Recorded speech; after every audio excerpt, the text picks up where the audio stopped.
형제님들 안녕하세요. 예, 반갑습니다.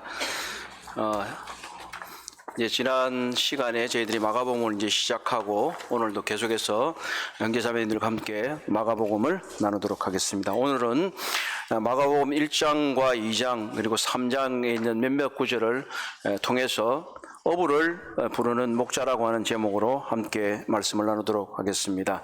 제목이 독특하죠. 어떻게 보면 목자, 양을 기르는 사람이 어부를 부른다. 이게 좀 서로가 매치가 안 될 수 있는데 오늘의 본문은 목자이신 예수 그리스도께서 직업적인 어부인 제자들을 부르는 것을 볼 수 있습니다. 이것이 본문이 무엇을 말하는지 함께 보시도록 그렇게 하겠습니다. 지난 선거일 날 우리 몇몇 형제님들과 사실은 이제 전체 형제가 가려고 하는 건 아니라 바울 형제에서 함께 이제 가기 위해서 준비를 했고 다른 분들이 동참을 좀 했습니다. 그리고 청년들도 몇 사람이 함께 가게 되었는데 무의도로 케플로 가서 소라를 줍자 이렇게 해서 가게 되었습니다. 사실은 저는 뻘밭에 가서 뻘짓을 하는 것을 별로 좋아하지를 않아요. 그래서 저는 뻘에 가기 싫었어요. 그런데 우리가 성도들이 함께 친목하고 또 교제를 나눌 수 있는 것은 좋은 일이다 생각해서 함께 가게 되었습니다. 그곳에 가서 별로 소득은 없었지만 겨우 제가 이제 조개 하나, 소라 하나 주셨어요.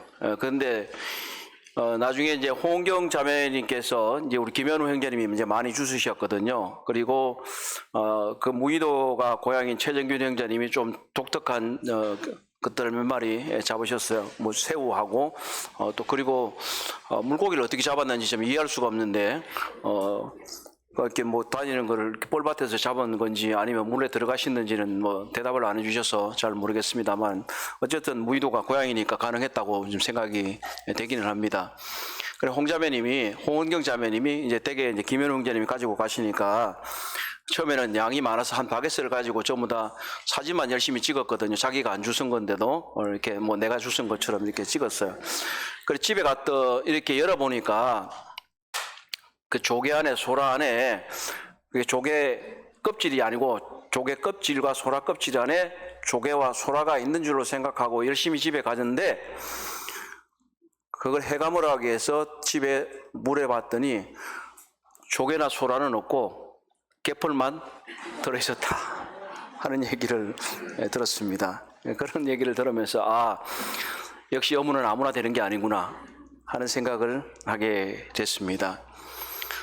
그런 가운데에서 참 어부의 일이라고 하는 것, 또 다른 어떤 특정한 직업군들의 일이라는 건 사실 자신이 경험하지 않으면 잘 모르잖아요. 하기도 힘든데 지금 예수께서 부르시는 이 사람들은 어부입니다. 직업적인 어부입니다. 전문가들입니다.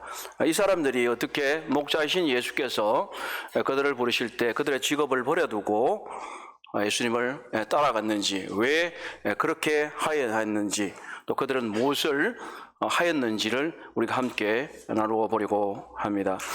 먼저 마가복음 1장 14절에서 15절의 말씀을 함께 읽고 시작하도록 하겠습니다. 우리 세 번역으로 읽어보도록 하겠습니다. 우리 주보에도 있고 화면에도 스크린에 나오는데요. 한번 같이 보시겠습니다. 시작. 요한이 잡힌 뒤에 예수께서 갈릴리에 오셔서 하나님의 복음을 선포하셨다. 때가 찼다. 하나님의 나라가 가까이 왔다. 회개하여라. 복음을 믿으라. 이렇게 말씀했습니다. 이 구절을 통해서 우리는 하나님의 나라를 위한 사명의 사람이 되어야 한다는 메시지를 보려고 합니다. 예수님께서 지금 하시는 이 메시지는 예수님이 처음 하시는 말씀이 아니라 사실은 침례자 요한이 동일한 말씀을 했습니다. 그렇기 때문에 이 메시지는 사실은 이 복음의 메시지, 하나님의 나라에 관한 메시지의 가장 중요한 이야기라고 하는 것을 알 수가 있습니다. 요한이 잡힌 뒤에 침례자 요한이 잡힌 뒤에 예수님께서 갈릴리로 이동을 하셨습니다. 사실 요한이 침례 준 곳은 이미 유대 땅과 갈릴리 땅 이 주변에 있는 땅이었기 때문에 예수님께서는 실제 이 갈릴리에서 처음 사역을 시작하신 것이 아니라 그곳에서 사역을 하시다가 이제 요한이 헤롯에게 잡히신 이후에 그의 생명의 위협을 제거하시기 위해서 이동하신 것이었습니다. 하나님이신 예수께서 어떻게 그런 것을 생각하느냐라고 말할 수도 있겠지만 지금 예수 그리스도께서는 사람의 몸을 입고 오셔서 이 땅을 걸으시면서 이 세상에 자연의 법칙대로 살아가고 계신 것입니다. 그러나 또한 하나님이시기 때문에 하나님의 지혜대로 하나님의 사명을 완수하시기 위해서 예수님께서는 그의 지혜대로 행하고 있는 것을 볼 수가 있습니다. 이 갈릴리가 어떠한 곳이냐? 갈릴리, 지금은 우리가 믿는 그리스도인이니까 갈릴리만 하면 마음이 뜨거워지고 또 갈릴리에 가보면 그냥 감흥이 굉장히 일어나요.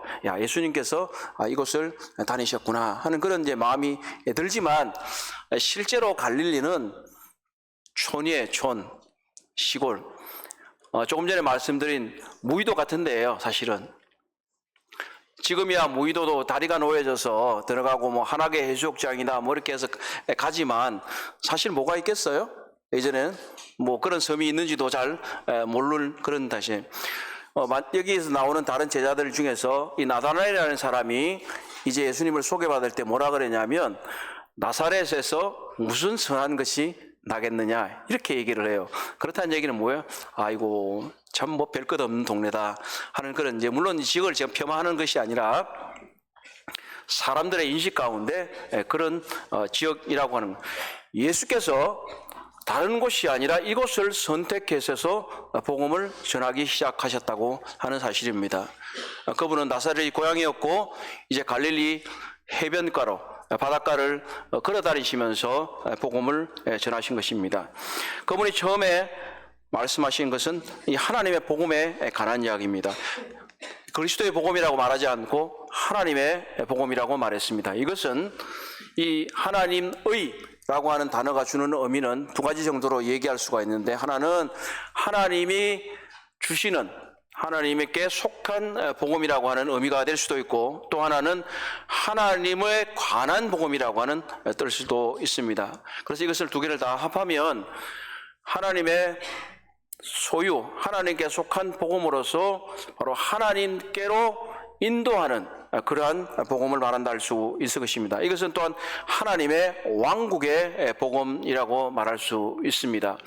우리는 우리말 성경에서 개역개정이나 이런 것은 다 하나님의 나라라고 되어 있지만 사실은 이 나라는 왕국입니다. 다시 말하면 예수 그리스도가 왕이 되어서 통치하는 왕정 체제를 말하는 것입니다. 이건 우리의 민주국가도 아니고 공화정도 아니고 이것은 하나님의 나라는 왕정국가인 것입니다. 그것은 하나님의 이 복음을, 하나님의 나라의 복음을 말하는 것은 예수 그리스도께서 왕이 되어서 다스리신다라고 하는 개념을 말하고 있는 것입니다. 그리고 이것은 예수 그리스도의 복음이라고 말할 수 있습니다. 왜냐하면 이 하나님의 복음의 주인공은 예수님이기 때문입니다. 그리고 그것은 하나님의 은혜의 복음이라고도 말할 수 있습니다. 바로 이것은 하나님의 은혜로만 우리에게 구원이 주어지기 때문입니다. 복음은 예수 그리스도께서 하신 일을 중심으로 합니다. 예수님의 첫 일성은 무엇입니까? 우리가 지금 읽은 것은 때가 찼다. 때가 찼다. 이 때라고 하는 것은 하나님이 정하신 시간을 말하는 것입니다. 그냥 때가 스스로 능동적으로 말하는 것이 아니라 때가 찼다. 때가 이루어졌다. 그래서 하나님이 정하신 때가 이르러서 그것이 성취된다고 하는 것을 말합니다. 사실 하나님의 때가 언제인지 우리는 알 수가 없습니다. 어떻게 보면 애매한 거죠. 그러나 하나님이 정하신 시간이 있다고 하는 사실입니다. 하나님이 정하신 시간이 있다는 거예요. 그리고 또 한 번 뭐라고 말씀하십니까? 하나님의 나라가 가까이 왔다. 하나님의 나라가 가까이 왔다. 이것은 바로 왕이신 예수 그리스도께서 임재하셨으며 이스라엘 민족의 하나님의 나라, 하나님의 왕국을 진심으로 제안하고 계신다고 하는 것입니다. 왕이 이제 그 현장에 온 것입니다. 예수님은 때가 찼다, 이제 그 때가 되었다 라는 걸 말씀하시고 이제 하나님의 나라도 가까이 와 있다 하는 것입니다. 예수님께서 이렇게 말씀하신 것은 오늘날 예수 그리스도를 따르는 제자들인 우리들에게도 매우 중요한 의미를 가지고 있는 것입니다. 우리가 세상의 전쟁들을 보거나 또는 아니면 여러 가지 어려운 혼란 상황들을 보게 될 때 항상 하는 얘기가 믿지 않는 세상 사람들도 아이고 종말이 다 됐구나 하는 그런 얘기를 하지 않습니까? 믿는 그리스도인들도 오히려 더 그런 것들을 보면서 예수님께서 다시 오실 때가 됐구나, 종말이 되었구나, 그리고 예수 그리스도께서 다시 오시면 이제 이 땅에 메시아 왕국을, 천년왕국을 건설하실 때가 오는 것입니다. 그래서 우리는 이런 예수 그리스도께서 처음에 이 이스라엘 땅에 오셨을 때 때가 찼다, 하나님의 나라가 가까이 왔다라고 말한 것처럼 우리 자신들이 어떠한 인식을 가지고 생활해야 되는가, 살아야 하는 건가 하는 것을 생각해 한번 보십시다. 정말 때가 찼다고 생각하십니까? 하나님의 나라가 가까이 왔다고 생각하십니까? 그렇지 않으면 그때는 아직 멀었고 하나님의 나라는 멀리 있고 나는 이 땅을 편안하게 살다가 때가 되면 이 땅을 떠날 것이라고 생각하십니까? 예수 그리스도께서 때가 찼다고 말씀하셨고 하나님의 나라가 가까이 이르렀다고 말씀했고 사도들도 이미 이 세상은 종말이라고 말했다면 오늘날은 얼마나 더 종말이겠습니까? 이미 때가 찼습니다. 하나님의 나라가 가까이 와 있습니다. 그렇기 때문에 우리는 이 복음의 메시지를 전해야 되는 절대절명의 사명을 가지고 있는 사람들이라고 하는 것입니다. 이것은 예수 그리스도께서 제자들을 부르시기 전에 먼저 자신의 메시지를 선포함으로써 우리가 제자들이 무엇을 전해야 하는가를, 그리고 어떠한 사명을 가진 사람들이라는 것을 알려주는 데에 있는 것입니다. 그 복음의 내용은 무엇입니까? 바로 회개하고 복음을 믿으라고 말씀하신 것입니다. 이것은 성경의 대주제이고 구원받는 믿음에 관한 하나의 근본적인 원리인 것입니다. 이것은 예수 그리스도의 말씀을 토대로 사도들도 동일한 믿음을 가지고 동일한 교리를 가지고 가르침을 가지고 전하고 있는데 사도행전 20장 21절에 보면 사도 바울이 이렇게 말합니다.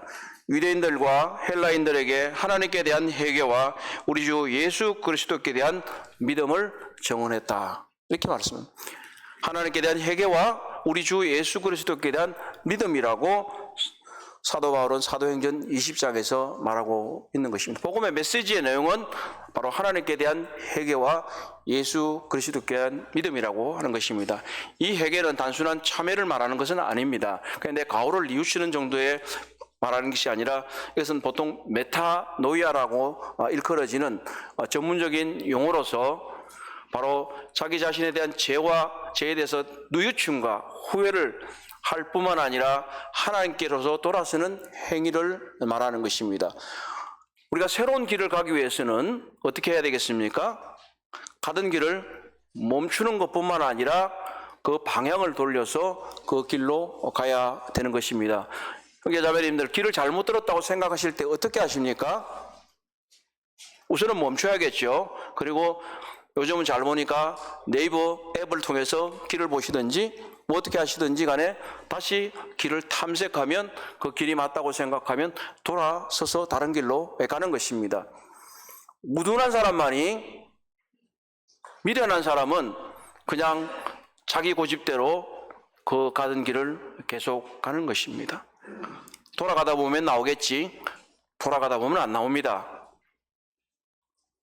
계속해서 가던 길을 가서는 절대 올바른 길을 갈 수는 없습니다. 방향이 잘못되었으면 틀어서 올바른 길로 가야 하는 것이 바로 이 회개의 행위인 것입니다. 이건 구원받는 믿음뿐만 아니라 우리들의 삶 가운데에서 정말 내가 잘못된 길을 갖고 있다면 회개해야 합니다. 그리고 돌아서서 올바른 길을 가야 하는 것입니다. 그리고 믿음은 어떤 것입니까? 바로 예수 그리스도께서 왕이라고 하는 그 믿음을 가지고 그분을 신뢰하는 가운데서 자신의 삶을 살아가는 것입니다. 예수께서, 우리 주님께서 때가 찼고 하나님의 나라가 가까이 왔으니 회개하고 복음을 믿으라 이렇게 말씀하셨기 때문에 이것은 바로 하나님의 통치를 인정하라고 하는 의미인 것입니다. 우리가 우리 자신이 왕이 되어서 내 삶을 내 마음대로 결정하고 내 뜻대로 결정하고 내 스스로 내 길을 간다고 하면 이것은 진정한 회개의 자세도 아니고 진정한 믿음의 자세도 아닙니다. 우리는 진정으로 회개하고 믿음과 주님께 대한 신뢰를 가지고 살아가야 하는 것입니다. 우리는 우리 자신이 그렇게 살 뿐만 아니라 때가 찼고 하나님의 나라가 가까이 와 있기 때문에 이러한 메시지를 전해야 될 사명과 책임이 우리들에게 있다고 하는 것입니다. 바로 목자가 어부를 부르는 목적은 이것입니다. 이러한 메시지를 전하기 위해서 부르시는 것입니다. 이르시되 때가 찼고 하나님의 나라가 가까이 왔으니 회개하고 복음을 믿으라. 이것들이 우리들의 메시지고 우리들의 사명인 것입니다. 이렇게 이 메시지를 위해서 어부들을 부르시는데 직업 현장에 있는 4명의 어부를 마가복음 1장 16절에서 20절에서 부르시는 것을 볼 수 있습니다. 이러한 부르심을 통해서 마가복음의 저자는 관심과 우선순위의 근본적인 변화가 있어야 된다고 말하는 것입니다. 우리들의 관심과 우선순위의 근본적인 변화가 있어야 된다. 우리 함께 마가복음 1장 16절에서 20절의 말씀을 세 번역으로 읽어보도록 하겠습니다. 있죠? 예수께서 시작. 예수께서 갈릴리 바닷가를 지나가시다가 시몬과 그의 동생 안드레가 바다에서 그물을 던지고 있는 것을 보셨다. 그들은 어부였다. 예수께서 그들에게 말씀하셨다. 나를 따라오너라. 내가 너희를 사람을 낚는 어부가 되게 하겠다. 그들은 곧 그물을 버리고 예수를 따라갔다. 예수께서 조금 더 가시다가 세베대의 아들 야고보와 그의 동생 요한이 배에서 그물을 깃고 있는 것을 보시고 곧바로 그들을 부르셨다. 그들은 아버지 세베대를 일꾼들과 함께 배에 남겨두고 예수를 따라갔다. 예. 자, 예수님께서 이제 갈릴리 오셨습니다. 그리고 이제 갈릴리 해변을 걸어가십니다. 이 마가복음에서는 주로 이 갈릴리를 바다로 표현을 하고 있고 누가 같은 경우는 그것을 이제 호수라고 표현을 하고 있습니다. 그리고 마가복음 뒤쪽에도 호수라고 표현이 되어 있는 구절도 나오기는 합니다. 가보신 분들은 알겠지만 엄청나게 크지는 않아요. 생각만큼. 예, 그렇지만 이것을 바다라고 부르는 것은 여러 가지 의미가 있습니다. 풍랑이 있다고 하는 것이죠. 바다는. 강은 뭐 이렇게 물결이 있기는 하지만 그렇게 풍랑을 동반하지는 않습니다. 그만큼 여기서는 풍랑이 있고 여러 가지 위험 요소들이 많기 때문에 바다라고 불려지는 것입니다. 예수님께서 이 갈릴리 바닷가를 지나가시다가 사람들을 보시고 부르십니다. 나를 따라라. 이렇게 얘기를 합니다. 사실 그런데 예수님과 이 네 사람과의 만남은 처음이 아니에요. 처음이 아니에요. 이것은 두 번째 만남인 것입니다. 우리가 복음서를 보게 되면 쭉 따라가 보면 마가복음은 주로 이제 연대기적인 순서를 거의 따라가는 경우가 많이 있습니다.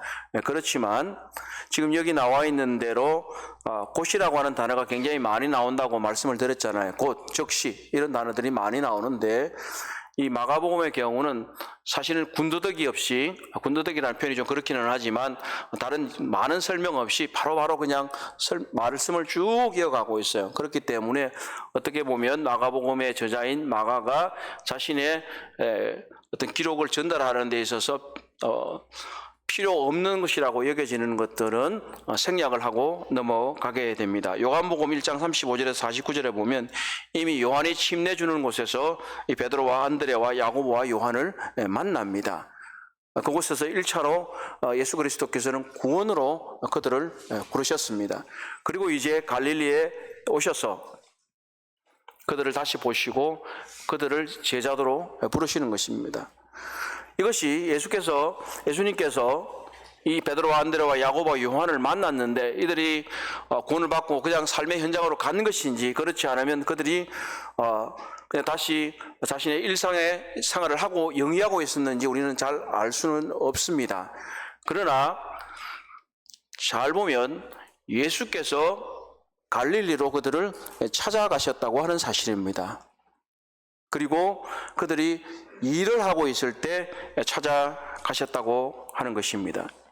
그들이 업으로서 그물을 던지고 있었다고 얘기를 하고 있는 것입니다.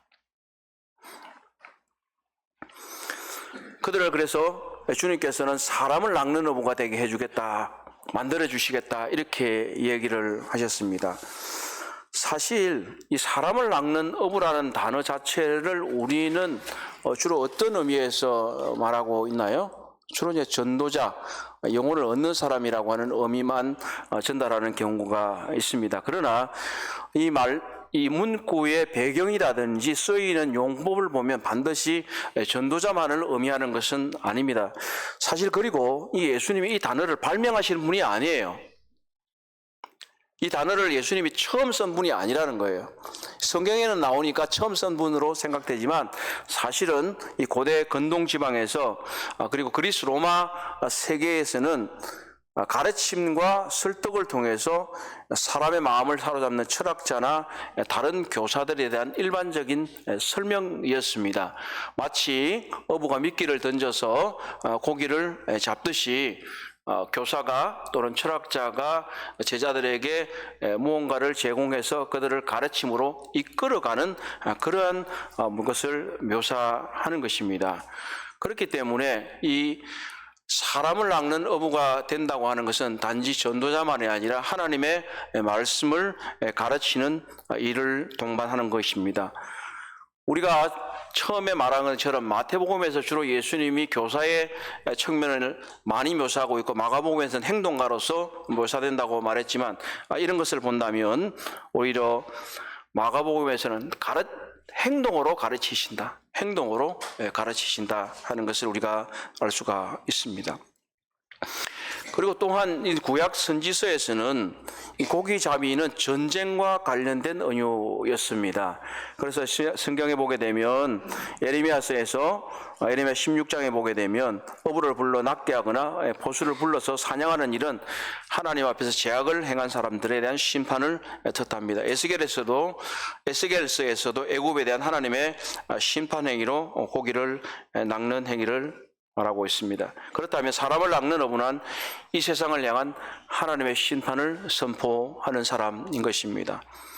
그래서 사람을 낚는 어부는 교사이기도 하고 하나님의 심판을 선포하는 엄중한 사람이기도 합니다. 또한 쿰란 공동체라고 하는 사막에서 광야에 살았던 사람들의 문헌을 보게 되면 그는 사람을 낚는 어부라고 하는 것은 이 사탄의 그물에서 사람들을 빼내서 하나님의 거물로 안전하게 옮겨가는 것을 말하고 있습니다. 사실 이 마가복음에 보게 되면 예수님께서 많은 귀신을 쫓아내는 일들을 하시는 것을 보게 됩니다. 사실은 그냥 귀신을 쫓아냈다라는 정도가 우리들에게 무슨 기적을 행했다라고만 생각할 수 있지만 그것보다는 오히려 귀신의 지배 아래 놓여 있는 사람들을 해방시켜서 하나님의 거물로 옮겨가도록 만들었다고 하는 것입니다. 결국 사람을 낚는 어부라고 하는 것은 하나님의 말씀을 통해서 그들이 올바르게 예수 그리스도를 따를 수 있도록 하게 하고 또 하나님의 말씀에 복음의 말씀을 통해서 사람들에게 심판을 선포하고 무엇보다도 중요한 것은 사람들의 영혼이 더 이상 사탄 마귀의 지배 아래 놓여 있지 않도록 그들에게 복음을 통해서 해방시켜 주는 일을 하는 것이 이 사람을 낚는 어부들의 일이라고 하는 것입니다. 우리는 구원받은 사람들로서 사탄 마귀의 지배 아래 놓여 있지 않지만 어떻게 보면 우리 자신들도 마귀의 영역 가운데 살아가고 있는지도 모르겠습니다. 세상적인 가치관과 사탄이 주는 생각들과 이런 것들이 우리를 지배하고 있다면 우리들은 여전히 사탄의 지배 아래 놓여 있는 것과 같은 그러한 삶을 살고 있는 것입니다. 그렇기 때문에 이 고기를 낚는 어부의 일들은 그것이 한 성도이든지 또 교회의 인도이든지 간에 모두가 우리는 이 사탄의 지배 아래 놓여 있는 것과 같은 이러한 것들에서 해방될 수 있도록 우리 모두가 고기 낚는 어부가 되어야 하는 것입니다. 조금 따가 보게 될 마태복음 3장에서도 보면 예수님이 제자들을 부르셨을 때에 보면 예수님과 함께 있도록 하시고 또 전도하게 하시고 그리고 귀신을 쫓아내는 이 세 가지를 위해서 그들을 부르셨다고 말씀하고 있는 것입니다. 그렇다면 이 고기 낚는 어부의 지금 제가 말씀드린 이 세 가지는 바로 고기 낚는 어부의 중요한 국면을 말하고 있는 것입니다. 예수님과 함께 있는 배워야 하고 또 말씀을 전하고 그리고 무엇보다도 영적 문제의 해결을 할 수 있는 우리들이 되어야 한다는 것입니다. 주님께서는 이 어부들을 부르셨는데요. 자, 혹시 한번 통계를 한번 내볼까요? 예수님의 제자 12명 중에서 어부가 몇 명 정도 될까요? 몇 명 정도 될까요? 많다. 네, 많다가 답이겠죠. 네, 많다가 답이에요. 그런데 요한복음 21장 1절에서 3절에 보게 되면 지금 예수님께서 너희들 갈릴리로 가거라 이렇게 이제 하셨을 때 이제 제자들이 갈릴리로 가 있어요. 그런데 이제 갈릴리에 가서 예수님을 기다리는데 예수님이 오시지 않으니까 베드로가 이제 먼저 말을 꺼내서 나는 고기 잡으러 간다 이렇게 얘기를 해요. 그러니까 나도 가려고 나도 가겠다 이렇게 해서 우르르르 가요. 근데 그 사람들의 숫자를 세어보면 베드로까지 합해서 7명입니다. 그러니까 최소한 우리가 이게 성경에서 발견할 수 있는 것은 예수님 제자 12명 가운데 7명이나 어부가 된다고 하는 거예요. 왜 예수님은 축산업자를 부르신 것도 아니고 목축업자를 부르신 것도 아니고 농업가를 부르시는 것도 아니고 어부를 불렀냐는 거예요. 왜 그러셨을까? 본인이 고향이 갈릴리라서 그랬을까요? 물론 그럴 수도 있습니다. 그러나 이것은 조금 전에 말씀드렸던 이 고기 낚는 어부의 의원과도 관련이 되고 이 어부가 갖고 있는 특성 때문에 그렇기도 한 것입니다. 어부는 어디서 일합니까? 예, 바다에서 일합니다. 물론 밀물고기 잡는 사람들도 있지만 주로 어부는 바다에서 일합니다. 바다는 어떻습니까? 작업 환경이 좋은가요? 매우 극한 직업입니다. 원양어선을 타는 분들은 어떻게 되죠? 6개월에 한 번씩 집에 오신다는 얘기를 가끔 듣지 않습니까? 풍랑을 만나서 이번에도 보니까 서해에서 여러분들이 배가 자초돼서 돌아가시기도 했잖아요. 이 어부들은 많은 작업 환경에서 고난을 겪기도 하고 또 배 선상의 생활의 어려움과 이런 모든 것들을 이겨내고 그들이 해야 될 고기를 낚는 일을 한다고 하는 사실이에요. 텔레비전에 나오는 도시어부 같은 그런 것이 아니에요. 거기는 자기들은 열심히 하는 것 같이 보이지만 카메라 해가지고 잘 찍는 거지 그거 며칠이지도 않아요. 그리고 이제 고기 잘 되는데 이렇게 잘 알려줘가지고 나오지 자기들이 그렇게 낚시를 얼마나 잘 하겠어요. 이거는 제 생각입니다.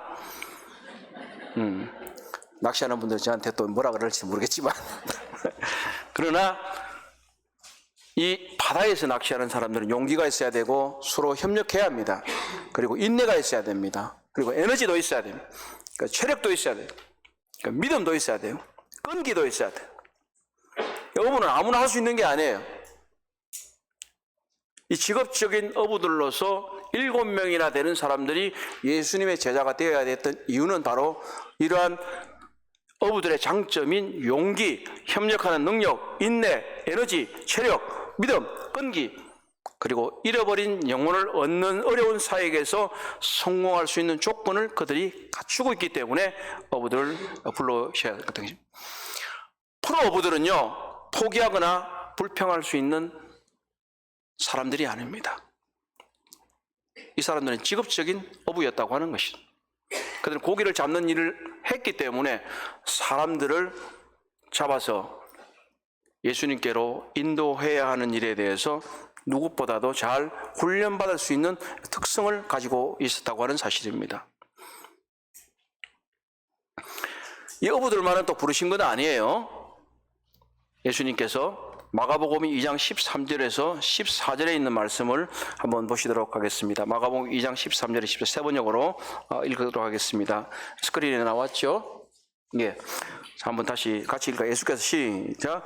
예수께서 다시 바닷가로 나가셨다. 무리가 모두 예수께로 나오니 그가 그곳을 가르치셨다. 예수께서 길을 가시다가 알페오의 아들 레위가 세관에 앉아 있는 것을 보시고 말씀하셨다. 나를 따라오느라. 레위는 일어나서 예수를 따라갔다. 저는 이 본문을 읽으면서 새롭게 발견한 것 중에 하나가 이 레위, 또 이제 마태라고 하죠. 마태복음의 저자인데 이 사람이 세관원이잖아요. 세관원인데 이 바닷가 세관원인 거예요. 근데 우리가 보통 이 이제 세금 징수하는 사람이라고 생각한 삭개오는 알고 있지만 세무서 직원이다, 세무서장이었다 뭐 이런 얘기를 하잖아요. 이 지금 레위 또 마태는 좀 독특한 위치에 있는 거예요. 이분이 근무하는 장소는 갈릴리 바닷가 주변이었던 거예요. 그러니까 이분은 그냥 세관이기는 했지만 바닷가에서 근무하는 세관원이었어요. 이 경찰도 보면 육상 경찰이 있고 해상 경찰이 있어요.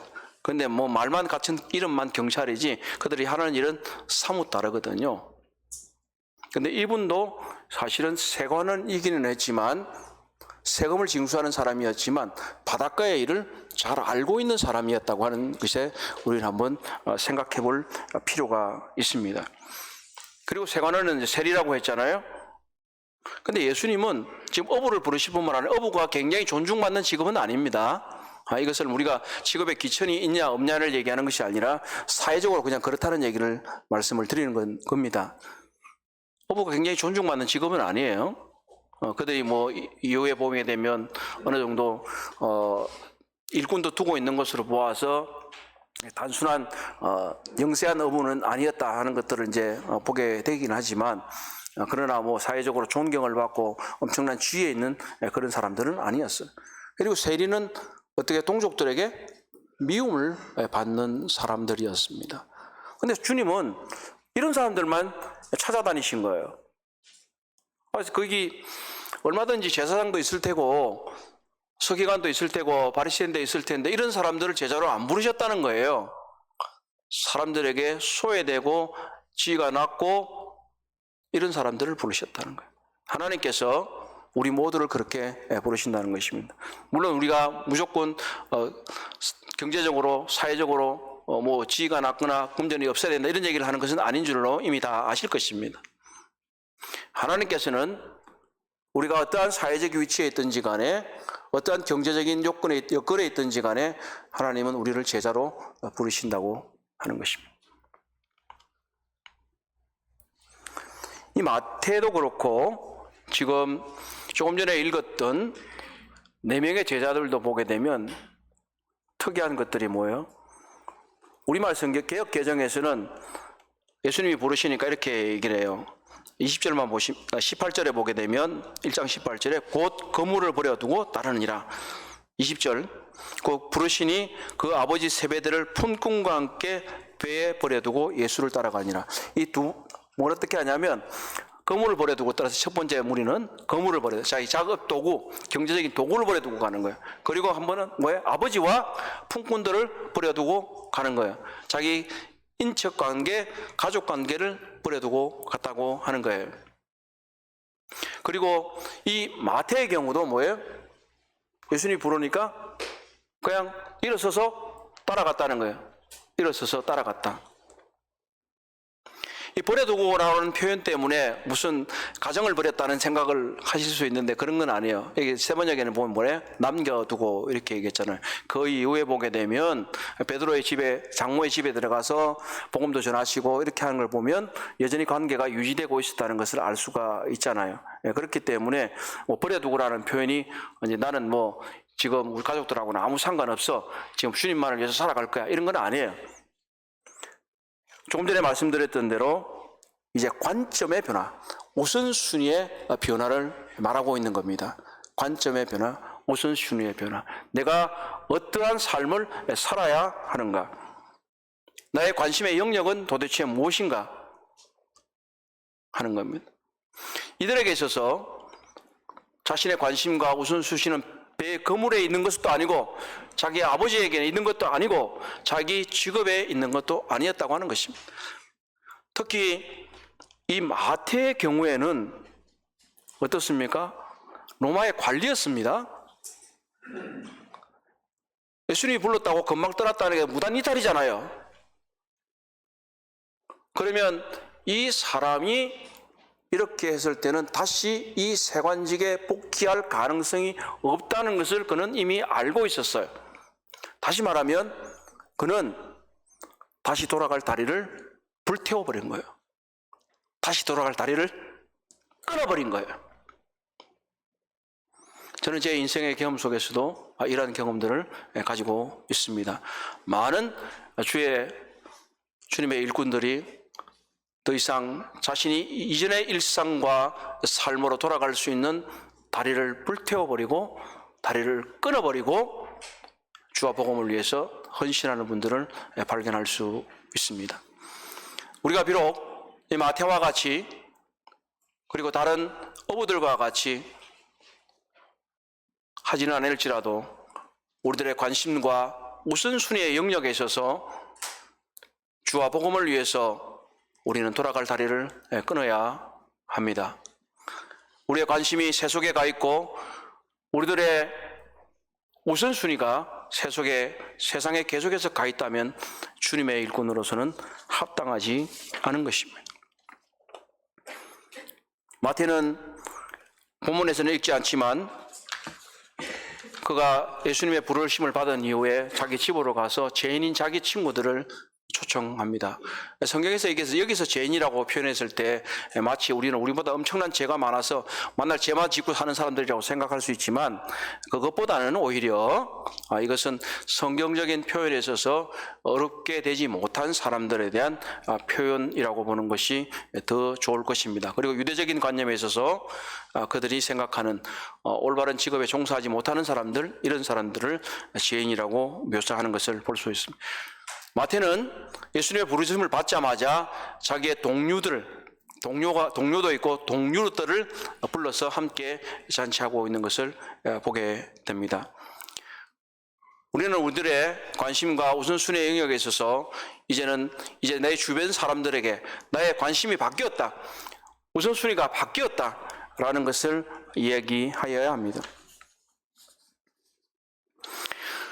우리는 이와 같이 주님께서 부르신 사람들, 이 어부들과 그리고 생활원이었던 마태처럼 우리의 삶의 영역에 있어서 주님을 위해서 우리의 우선순위를 조정하고 그리고 우리의 관심의 영역을 재조정해서 우리 주님이 쓰시기에 합당한 사람을 낚는 어부가 되도록 하여야 할 것입니다.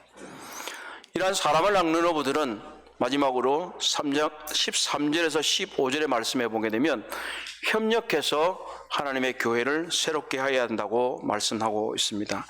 우리 마가복음 3장 13절에서 15절의 말씀을 함께 보시겠습니다. 예수께서 산에 올라가셔서 원하시는 사람들을 부르시니 그들이 예수께로 나아왔다. 예수께서 12를 세우시고 그들을 또한 사도라고 이름하셨다. 이것은 예수께서 그들을 자기와 함께 있게 하시고 또 그들을 내보내어서 말씀을 전파하게 하시며 귀신을 쫓아내는 권능을 가지게 하시려는 것이었다. 예수님 산에 올라가셨습니다. 이 마가복음에서 잘 나타나 있지 않지만 이 마가복음의 기사가 끝난 이후에 3장 19절에서 20절 사이에서 아마 예수님께서 마태복음에 나오는 산상수훈을 말씀하신 것으로 이렇게 연대기적으로 재구성을 할 수가 있습니다. 이곳에서도 우리가 조금 전에 계속해서 읽고 있던 그런 말씀과 비슷한 맥락을 가지고 있어요. 예수님 무슨 산에 가셨습니다. 그곳에 가서 산상수훈을 하시기 전이겠죠. 원하시는 사람을 부르시니 그들이 예수께로 나와 왔다. 예수님은 제자를 부르십니다. 그들은 예수님께로 나와 왔습니다. 계속해서 오늘 본문이 말하고 있는 것은 이것입니다. 예수님이 제자들을 불렀습니다. 나를 따라오너라. 그 제자들은 지체하지 않고 마가복음에서 나오는 대로 모두가 다 곧, 즉시로, 곧바로 예수님을 따랐다고 하는 것입니다. 이 제자들은 예수님의 부르심에 즉시로 응답한 사람들이라고 하는 사실입니다. 마가복음에 나타난 제자들은 주저하지를 않아요. 우리는 어떻습니까? 주님이 우리를 주님의 사역으로, 주님의 일꾼으로 이것이 교회 인도자가 되어야 되는 것뿐만 아니라 모든 영역에 있어서 우리를 하나님의 교회의 일꾼으로 부르십니다. 우리는 적시로 응답합니까? 그렇지 않으면 미적지근하게 뒤로 빼고 있습니까? 나는 아니에요. 그저 나는 이 자리에 있는 것이 좋습니다라고 하십니까? 사도라는 단어가 여기 나오지만 사도란 보내심을 받은 자라고 하는 의미 아니겠습니까? 히브리서에서도 보면 예수님도 사도라고 표현을 하고 있는데 예수님이 하나님께로부터 부름을 받아서 보내심을 받은 자이고 우리 자신들도 사실은 사도입니다. 때때로 성경에서도 그냥 평범한 그리스도인들도 사도라고 불리는 것을 볼 수가 있습니다. 예수님께서 이 12명을 부른 목적은 조금 전에도 말씀드렸던 것처럼 그들을 자기와 함께 있게 하신다. 바로 예수 그리스도와 함께 임재하면서 왜 함께 있습니까? 함께 있으면 뭐 하겠습니까? 함께 있으면 뭘 할까요? 예. 자녀가 부모와 함께 있으면 부모와 자녀가 사랑을 나누기도 하고 부모가 자녀에게서 배우고 가르침을 통해서 그들이 올바르게 성장할 수 있도록 하는 것이 부모와 자녀가 함께 있는 목적인 것입니다. 선생과 제자가 함께 있는 목적이 무엇이겠습니까? 제자는 선생에게 배워서 올바르게 행하는 것이 제자와 선생이 함께 있는 목적인 것입니다. 바로 예수 그리스도께서는 이 제자들을 3년 반씩이나 데리고 함께 다니시면서 그들에게 말씀을 가르치시고 자신이 직접 모범을 보이시면서 실물 교훈을 주셨다고 하는 사실입니다. 그렇기 때문에 이 제자들은 예수 그리스도와 3년 동안 함께 있었기 때문에 그들이 주님의 진정한 제자가 될 수 있었고 후에 예수 그리스도께서 죽으시고 부활 성천하신 후에 자신의 죽음도 불사하고 주님을 본받아서 살아갈 수 있다고 하는 것입니다. 우리는 주님과 함께 있어야 합니다. 그리고 전도해야 합니다. 주님이 산에서 벼라산에서 있을 때 그냥 산에서 계속 있으라고 하지 않았어요. 내려가거라. 우리도 마찬가지 우리가 이와 같이 예배를 드리고 말씀을 드리고 하는 것은 우리들의 삶의 현장에서 하나님의 말씀을 들고 나가는 것이 이 제자들의 목적인 것입니다. 그리고 이 귀신을 쫓아내는 일도 말씀하셨어.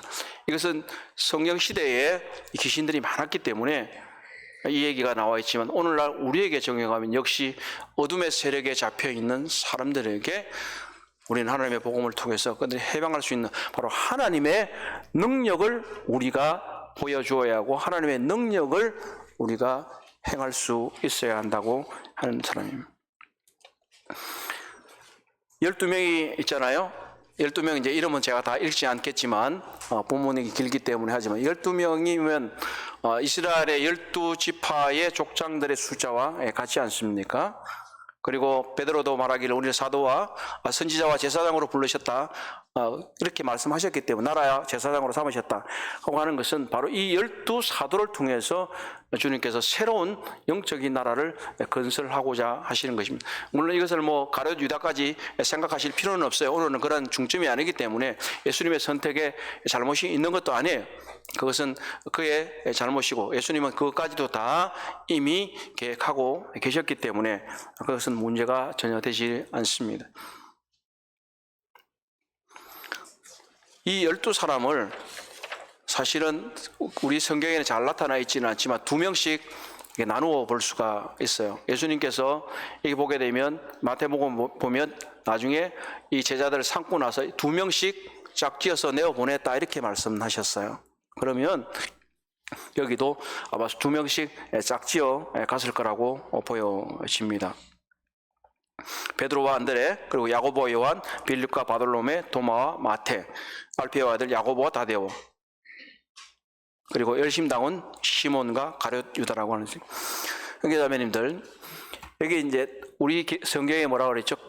마지막 절에 보면 가나안인 시몬 이렇게 되어 있어요. 가나안인 시몬. 이게 이제 무슨 의미를 가질까요? 여기 보면 3장 18절에 있는데요. 자, 마지막에 보면 가나안인 시몬 보면 우리 성경 주에 보게 되면 이걸 그렇게 해놔서